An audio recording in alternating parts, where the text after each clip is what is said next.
A paz, queridos, que bom estarmos aqui novamente no nosso programa semanal da Escola Bíblica Dominical para darmos sequência à nossa série de estudos bíblicos baseado no tema Evangelização, desafio para essa nova geração.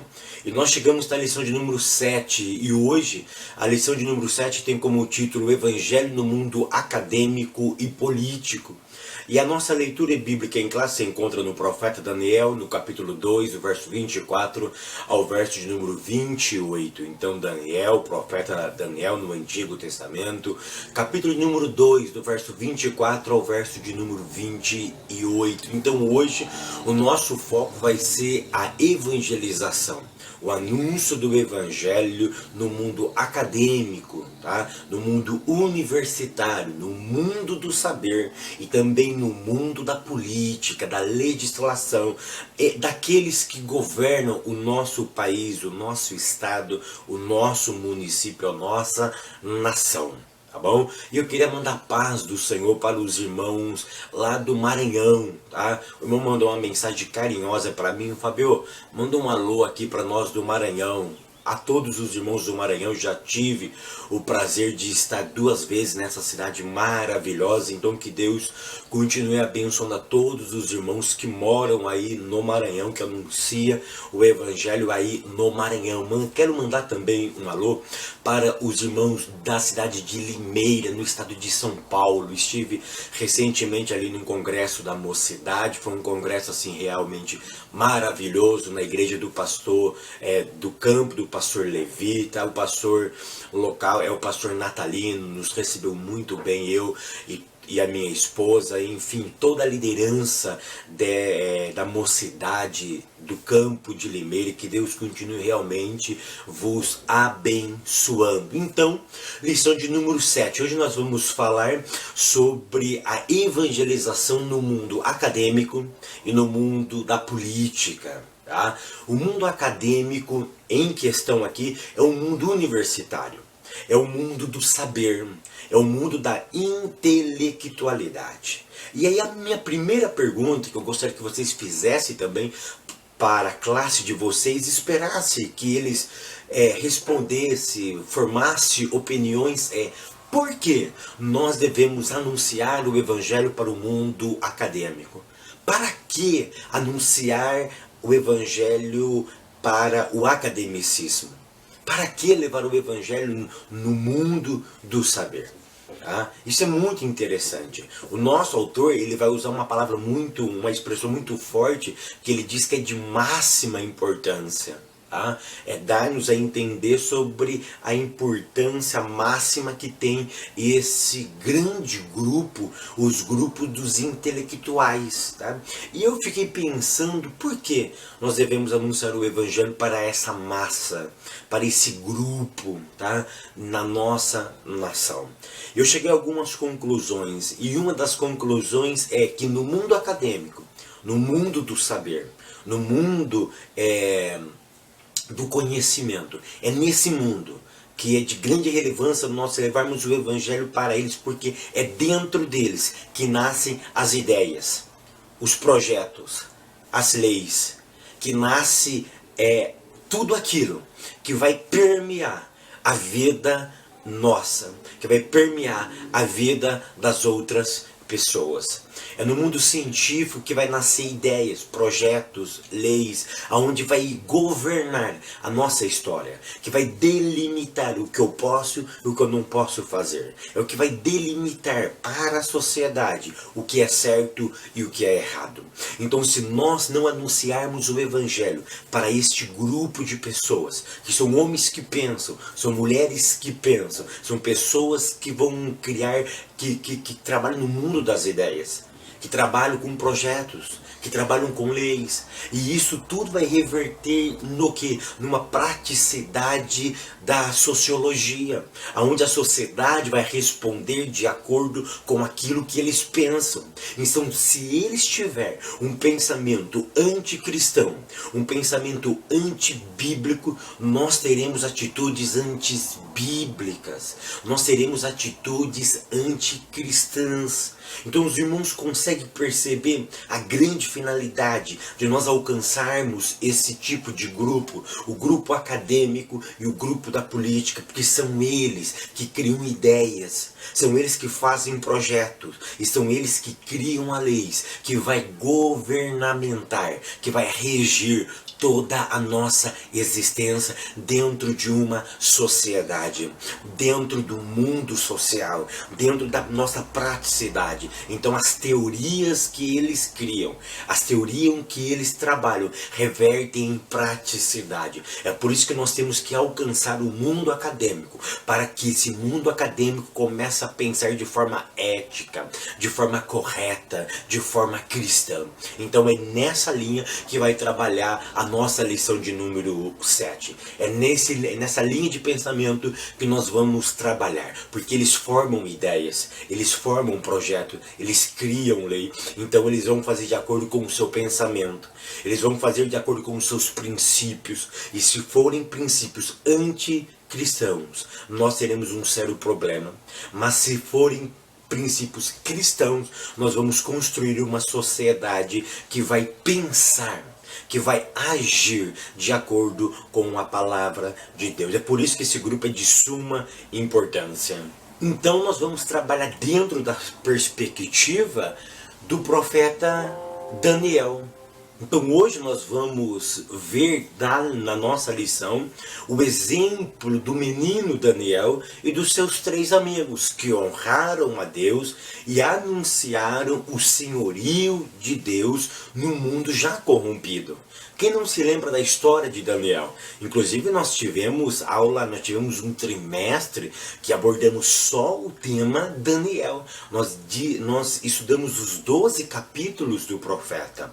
E se você tiver curiosidade de se aprofundar nos 6 primeiros capítulos de Daniel, eu convido você a assistir novamente as nossas 6 primeiras aulas, tá? Aí no YouTube, onde nós com minúcias detalhamos a vida deste menino que começa a sua trajetória com apenas 14 ou 17 anos de idade. Então hoje a lição vai focar um pouquinho na maneira que Daniel fez, na maneira que Daniel se portou para que ele vivesse no mundo corrompido. E parece que a semelhança do mundo de Daniel com o nosso mundo parece que tem tudo a ver. Nós estamos vivendo em uma grande corrupção. Nós estamos vivendo um grande momento onde as pessoas estão se corrompendo. O mundo está se corrompendo. As leis se tornaram um mecanismo de corrupção também. Parece que ela criou brechas para que muitas pessoas pegassem brechas em algumas leis para viver, para se manter dentro de uma corrupção. E o tópico de número 1 diz assim: Daniel na Universidade de Babilônia. E o ponto de número 1 fala uma vida testemunhal. Nesse ponto eu quero salientar 2 ideias. A primeira ideia que eu quero salientar é a decisão que Daniel faz. No capítulo 1, no verso 8 do capítulo de Daniel, Daniel toma uma decisão de não se contaminar com os manjares do rei. A palavra não se contaminar é itgaal no hebraico, que tem a ideia de Gaal, tem a ideia daquilo que é polido, daquilo que é limpo. O it dá a ideia daquilo que é negativo. Então Daniel estava dizendo o seguinte: eu não vou sujar o meu rio. Eu não vou poluir o meu Tietê. Aqui no estado de São Paulo nós temos o Tietê. E o Tietê é uma lástima, é um fedor, é assim, uma coisa horrível. E Daniel estava dizendo o seguinte: na minha vida, no meu rio, da minha história, não entra poluição. Então por isso que ele diz: eu decidi, itgaal, eu decidi não me contaminar. Ou seja, no meu rio não entra sujeira. É coisa linda quando nós estudamos o Itgal de Daniel. Daniel estava dizendo, na minha história, no rio da minha história, não entra nenhum tipo de contaminação. Por quê? Porque eu fiz uma decisão com Deus. Eu tomei um posicionamento de adorar somente a Ele. E os princípios de Deus vai prevalecer em toda a minha existência. Então a primeira ideia que eu quero salientar aqui é a decisão que ele fez. E a ideia de Daniel não era destruir a cultura caldaica, que é a cultura da Babilônia, mas ele queria transformar, preste atenção, essa cultura na vida de alguns indivíduos. Ele tinha consciência que ele não podia transformar totalmente a cultura caldaica. Claro que ele não ia mudar o país, mas com o seu princípio, com a sua ideologia, ele poderia transformar a cultura caldaica em algumas pessoas impregnadas. Ele poderia transformar de cultura caldaica para a cultura bíblica. Sabe com que isso eu quero deixar muito bem claro? Nós não vamos resolver o problema do mundo, mas algumas pessoas nós conseguiremos alcançar. Algumas pessoas nós conseguiremos impactar. Então eu sozinho não vou alcançar a humanidade, mas se cada um de nós alcançar algumas pessoas, nós alcançaremos uma grande massa de pessoas que tem como cultura a antiética, que tem como cultura a corrupção, que tem como cultura a marginalização, que tem como cultura aquilo que não é bíblico nas suas vidas. Então se cada um fizer um pouquinho, nós vamos alcançar uma grande coletividade, uma grande massa. E o segundo ponto que eu quero salientar, uma vida testemunhal, é o nosso proceder. O nosso autor vai dizer aí que no mundo acadêmico, enfim, serve para todas as práticas da vida, que somente o nosso testemunho, ele vale como pregação do Evangelho. Se você tiver curiosidade, queridos, minhas irmãs, meus irmãos, de conhecer isso mais profundo, assista as minhas aulas aos Filipenses, que eu falo lá com muita propriedade, que testemunho não é propagação do Evangelho. Eu vou repetir, isso vai chocar muitas pessoas. Ah, irmãos, eu tô evangelizando com o meu testemunho. Mentira! Você não evangeliza com o seu testemunho. Fala, mas quantas experiências nós já tivemos com o testemunho e pessoas foram alcançadas com o Evangelho? Peraí. A Bíblia nunca disse para nós irmos e testemunharmos e que nós ganharíamos almas com o nosso testemunho, não. A Bíblia diz: ide e anunciar, ide e ensinar. Ensinar é verbalização. Ali é proclamação, é você dizer quem é Cristo. Então, para que serve o nosso testemunho? O nosso testemunho é uma porta para atrair as pessoas, para que nós possamos verbalizar o Evangelho de Cristo. Os irmãos conseguiram entender? O testemunho é uma porta. Ele não é a evangelização.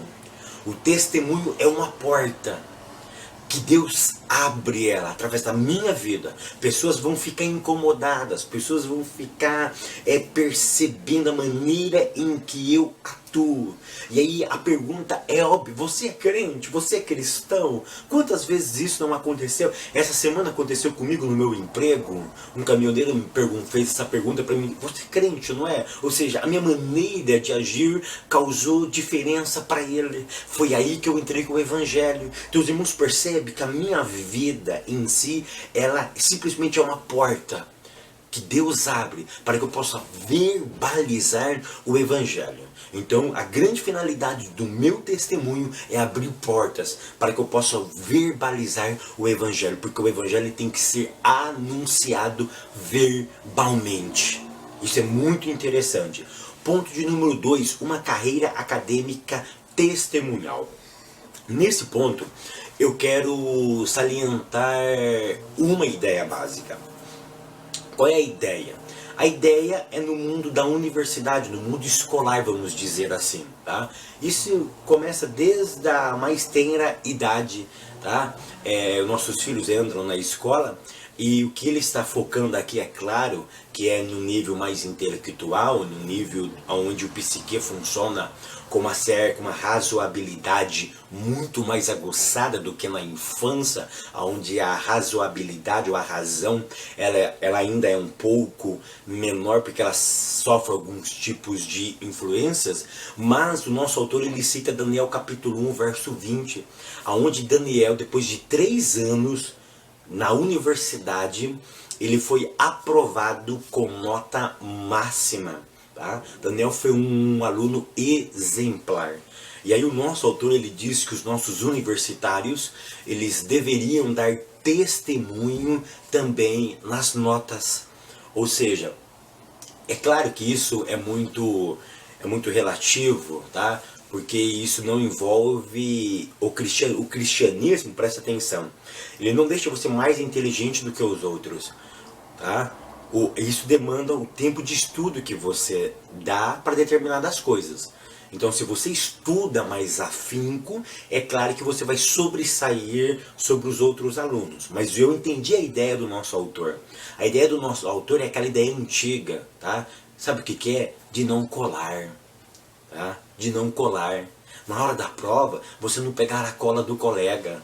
Ou seja, isso é um mau testemunho. Isso vai abrir portas para você verbalizar o evangelho? É claro que não. Isso fecha a porta. Ele vai falar, é crente? Que crente nada. Olha que crentinho mais sem vergonha é esse. Olha que crentinho mais medíocre é esse. Ele está colando. Porque ele não está sendo sincero com ele mesmo. Então isso fecha a porta. Presta atenção, isso não perde, o evangelho não perde a força com isso. Mas se fecha uma porta, uma oportunidade de verbalizar o evangelho. E aí o nosso autor ele diz o seguinte, a mediocridade acadêmica depõe contra o evangelho. Isso é uma grande realidade. Não é que o evangelho perde a força, mas se fecha uma porta, se fecha uma oportunidade de nós anunciarmos o evangelho. Ponto de número 3. Uma carreira testemunhal. Depois de aprovado com louvor na Universidade da Babilônia, eles quem? Daniel e seus 3 amigos. Aonde eles iam trabalhar? Eles iam trabalhar no serviço público. Eles iam trabalhar dentro do palácio real. Eles seriam servidores públicos agora. Eles tinham passado na universidade, tinham passado com nota máxima, com nota de louvor. E agora eles entrariam onde? No serviço público. Eles iam ter cargos de confiança dentro da corte babilônica. E o que eu acho muito interessante é que eles entram ali e por exemplo, o livro de Daniel, eu menciono isso nas minhas aulas de Daniel. Se você tiver curiosidade, irmão, assista para você ver como é gracioso isso aí, como é maravilhoso estudarmos Daniel. No capítulo 1, Daniel mostra, desde o verso 1, tá? Antes da Babilônia invadir, ou a Babilônia invadindo Jerusalém, invadindo o povo de Judá, e ele termina no verso 1, mostrando um outro império se levantando, o império da Síria, o império do rei Ciro. Isso nos mostra que Daniel está mostrando que 70 anos se passaram, levantou-se a Babilônia, caiu a Babilônia, levantou-se o reinado do rei Ciro, mas ele estava ali permanecendo fiel a Deus. Sabe o que isso demonstra para nós? Que quando eu tenho uma carreira, dentro da minha profissão, eu testemunho de Cristo, eu faço de forma ética, nada é capaz de tirar a minha índole.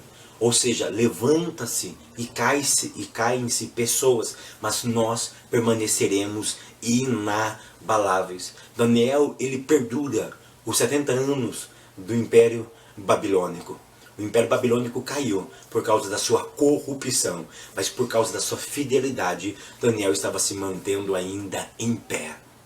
Daniel ainda estava se mantendo de pé, por causa do quê? Da sua fidelidade a Deus. E aí, eu termino esse ponto 3 dizendo o seguinte: precisamos de verdadeiros crentes, de verdadeiros cristãos em todas as áreas do saber humano. Em todas as áreas do saber humano, nós precisamos de cristãos verdadeiros. Precisamos, na área do direito, tá? Quantos advogados crentes, tá? Que praticam coisas erradas, que acham brecha na lei para pactuar com o erro. E são crentes. Em nome do jurídico, em nome da sua própria profissão, eles advogam contra princípios da palavra de Deus. Ah, mas está dentro da lei. Mas eu sei que existem alguns procedimentos jurídicos que é contrário às Sagradas Escrituras. Então eu não posso ir contra as Sagradas Escrituras, que é o bem maior que nós temos, que é a carta magna de todos os tempos. Tá? Então nós precisamos ter pessoas éticas na área jurídica, em todos os setores jurídicos, como promotor, juízes, advogado, enfim, todas as carreiras que exigem pelo menos um curso de bacharel em direito. Nós deveríamos ser cristãos verdadeiros nessas posições, na área da medicina, na área da sociologia, na área da psicologia, na área da educação. No meu ponto de vista, a área mais essencial que nós deveríamos aplicar os nossos esforços era na área educacional, porque é ali que se forma as primeiras ideias. E aí, se nós não tivermos pessoas na área educacional em todos os níveis para manter a ideia básica aqui, para que a ideia lá em cima não seja distorcida, nós precisamos trabalhar com muito afinco na área educacional. Porque eu acredito na área educacional. Eu acredito que a educação é o único meio ainda capaz de mudar a vida de uma sociedade e mudar a vida da nossa religião, da nossa igreja, da nossa instituição. Porque infelizmente, querido, nós somos muito fracos na área educacional. Nós não vivemos educação. Eu estou lendo a história de John Wesley, do metodismo, e como eles eram apaixonados pela educação. E como nós estamos tão distantes, nós assembleanos, estamos tão distantes na área educacional. Priorizamos com muito louvor o espiritualismo e infelizmente menosprezamos a área educacional. Eu tive líderes na minha mocidade que eles minimizavam a ideia do estudo. Tinha uns que até não incentivava, mas eles sempre diziam: olha, teve aula vaga, corre para a igreja, corre para a igreja, corre para a igreja. Então isso daí vai minimizando, vai dando poder ao inimigo das nossas vidas para colocar outras pessoas com outros pensamentos nas várias áreas do saber humano, para colocar as suas ideias. E se nós não blindarmos essas brechas, esses pontos essenciais da humanidade, nós vamos dando armas para ele e vamos perdendo campos de batalha. Então nós precisamos, em todas as áreas do saber, ter pessoas autênticas e verdadeiras e compromissadas com a palavra de Deus. Queridos, agora nós vamos entrar no tópico 2. No tópico 2 vai falar sobre a crise na academia babilônica. E aqui nós temos dois pontos: a crise escatológica e ponto 2, a resposta teológica evangélica. Então nós estamos diante de uma situação complicadíssima, porque nós vemos no capítulo 2 de Daniel que Nabucodonosor teve um sonho. E nesse sonho seu espírito muito se perturbou e ele não conseguia mais dormir. Então ele chama as várias áreas do saber humano. A Bíblia diz no verso de número 2 que ele chamou os magos, os astrólogos, os encantadores, os caldeus, para declararem ao rei qual tinha sido o sonho. E eles vieram e se apresentaram diante do rei. Então o rei teve um sonho que isso muito o perturbou. E ele chama várias as áreas do saber, para que eles pudessem interpretar esses sonhos, esse sonho, Mas a Bíblia diz que nenhum deles conseguiram decifrar aquilo que perturbava quem? Que perturbava o rei, que perturbava Nabucodonosor. Aí o que acontece? Eles chamam quem? Daniel. Nesse momento de crise, Daniel, é muito interessante que Daniel entra na presença do rei, no verso de número 28. E Daniel, quando ele se apresenta diante do rei, ele não traz em si o academicismo dele. Ele não traz em si simplesmente recursos filosóficos, recursos do saber humano para entender aquela crise, para entender aquele momento que estava acontecendo na vida de Nabucodonosor. Mas o verso 28, Daniel diz assim: mas há um Deus nos céus, o qual revela os segredos. Ele, fez saber ao rei Nabucodonosor o que há de ser no fim dos dias. O teu sonho e as suas visões da tua cabeça na tua cama são estas. Então o que Daniel ele expressa aqui? Daniel expressa, ele reconhece, olha a oportunidade de evangelizar. Olha a oportunidade de declarar que Deus está no controle, mesmo no saber humano. Então, em momentos de crise, o Brasil está numa grande crise, e em várias as áreas do saber humano, na educação, na saúde, na segurança pública, em várias as áreas do saber no poder jurídico, no mundo político, em várias as áreas do saber humano estamos em crise. E o que precisamos de homens que reconheçam que Deus está no controle? Que reconheça que Deus não perdeu o controle da situação que Ele coordena, que Ele rege, que ele ainda está dominando, controlando, e que Ele está de olho na situação.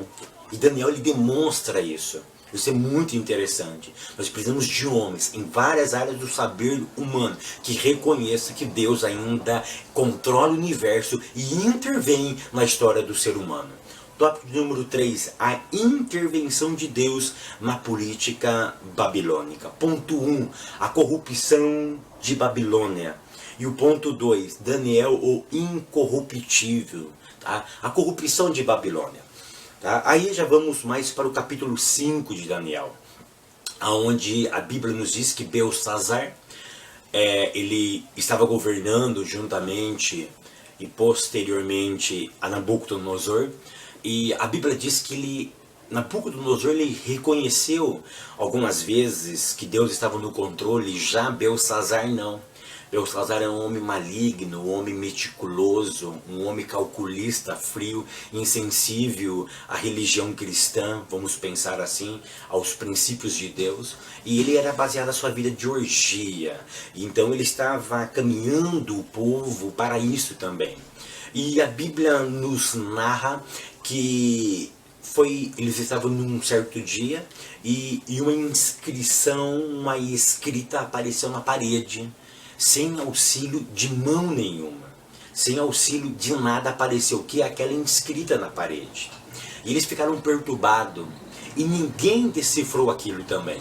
Ninguém estava decifrando aquilo, os magos, os encantadores, ninguém decifrava aquilo. Aí mandaram chamar quem? Daniel. Aí lembraram já de Daniel. Aí Daniel foi chamado. Para quê? Para interpretar aquilo que estava na parede. No ponto 1, a corrupção da Babilônia, eu quero tirar algumas lições daí. A primeira lição que eu quero tirar é o seguinte: quando a elite, quando a parte da elite de um país peca contra Deus, Deus pune logicamente toda a coletividade. As palavras que apareceram naquela parede era um sinal que Deus estava intervindo naquela história.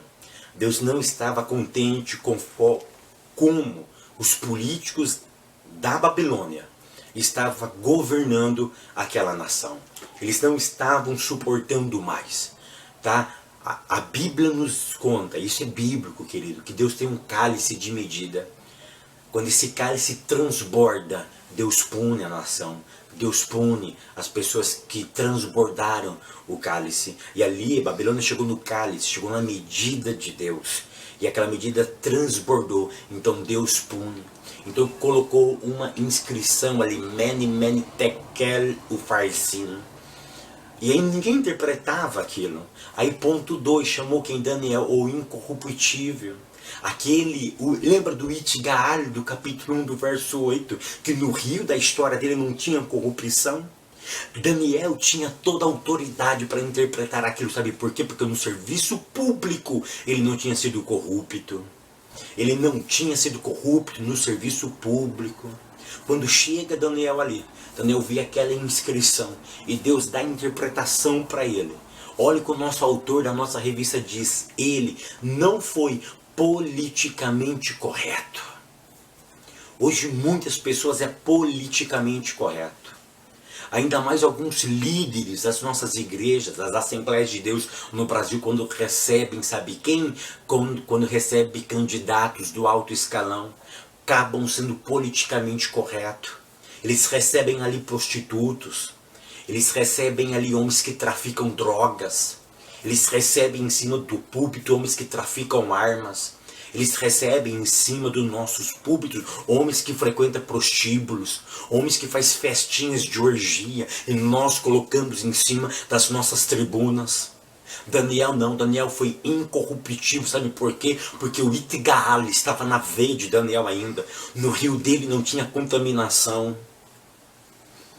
Nós estamos vivendo uma política no nosso Brasil corrupta, maligna, embriagada da corrupção e com a sensibilidade do que eles não serão punidos.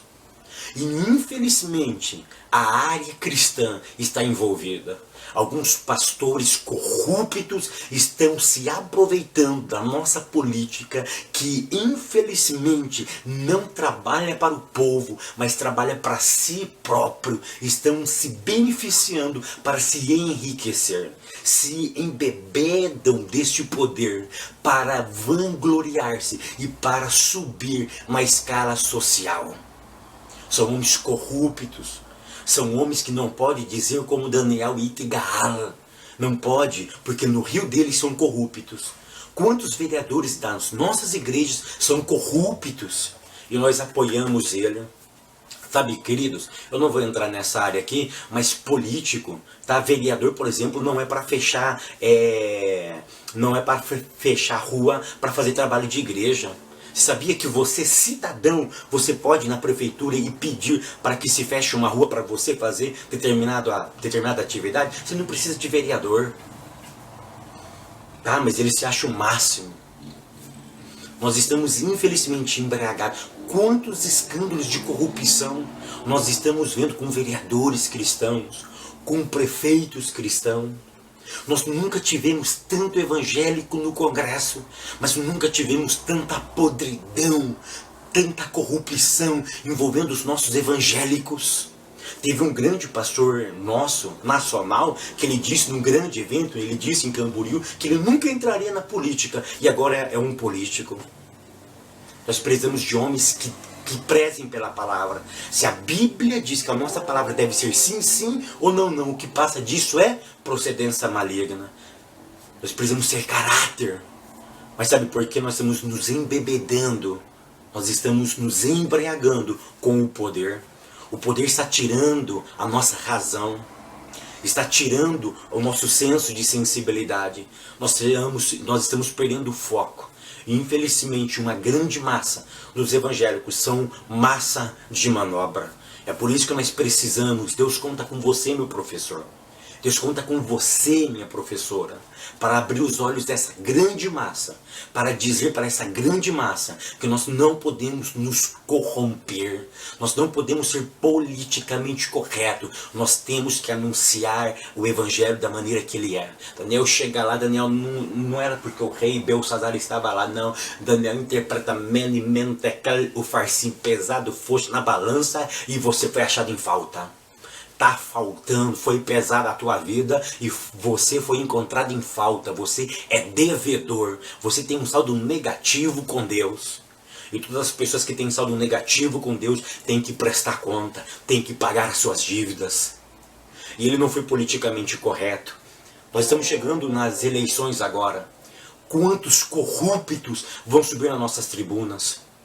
Quantos prostitutos, quantos ladrões, homens que se envolvem com orgia, homens que não são amantes da ética, são homens que não são amantes da ética, da família, dos princípios, pensa somente em si.